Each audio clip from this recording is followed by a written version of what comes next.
Assalamualaikum warahmatullahi wabarakatuh. Pertama-tama mengucapkan terima kasih kepada Cedera Lemandung yang sama-sama kita menghadiri dalam rangka silaturahmi dengan para caleg Lemandung. Langsung mendang di nama masyarakat merasa antipasi, kemudian nak asosiasi pada caleg-caleg yang dua tahun. Hanale dino mempekir-pekir dua tahun. Jadi tanya masyarakat harus punali nyawanya hanu pekir, tanyakan tenang ni. Ya siapa? Yang perlu nun paparkan sino na lepoin. Yang pertama ada aja pertemuannya ada satu wadah yang punali melanjutkan ke depan karena perjuangan tanya panjang untuk belum wadahnya nak untuk memudahkan para caleg-caleg tanya dalam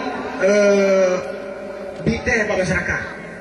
Mestinya dari segi finansial politik, dari segi kos politik ni, yang lagi aja tak pegang acara cuma habis sudah. Yang jak di luar-luarnya 17 juta habis anggaran. Jak mau tahu kampungnya jak dia tahu. Betul dong. Nyo kamu nak caleg-caleg warna. Kamu anu fikir mengubur kursi. Ya. Yang kedua wadah iaitu fasilitator untuk mempunyai grupa awalnya. Yang kedua iaitu pada urangnya ada lahir di satu komitmen bersama antara caleg dengan tajuk masyarakat. Dah sepakat?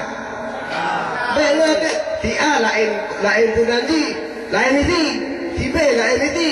Jadi satukan misi nanti Bandung hanya yang 17 bersedia apa tuntutan dari masyarakat. Sepakat ya? Nah, pegat sebuah komitmen apa perlu tekan nanti materai 17 materai dengan misi dan visi sama. Baiklah di A go hukum, di B go laut. Ya. Mesti gitu. Ini bukan pertanyaan, kan?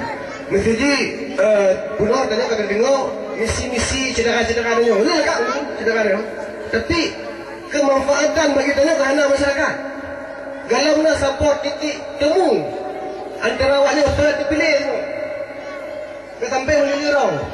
Jadi kita pegang sebuah komitmen kamu bersedia jadi pertanyaan dipilih pun nak ingat mesti ataupun dipilih usaha lebih yang 17 roh akan tetap kurang memperjuangkan nasib masyarakat.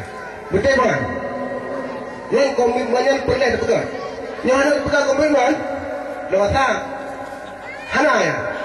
Yang dapat tu punani untuk memudahkan para caleg-caleg tanya. Mai sampai jak kampung ni sudah habis balik juta. Dan 17 juta. Mana kata jak sama-sama lagi no? Muncul antisipasi apa tadi? Partisipasi masyarakat. Oh mana lagi ada caleg dia. Banyak orang pakai minta kursi. Apa? Ini selamanya dia pakai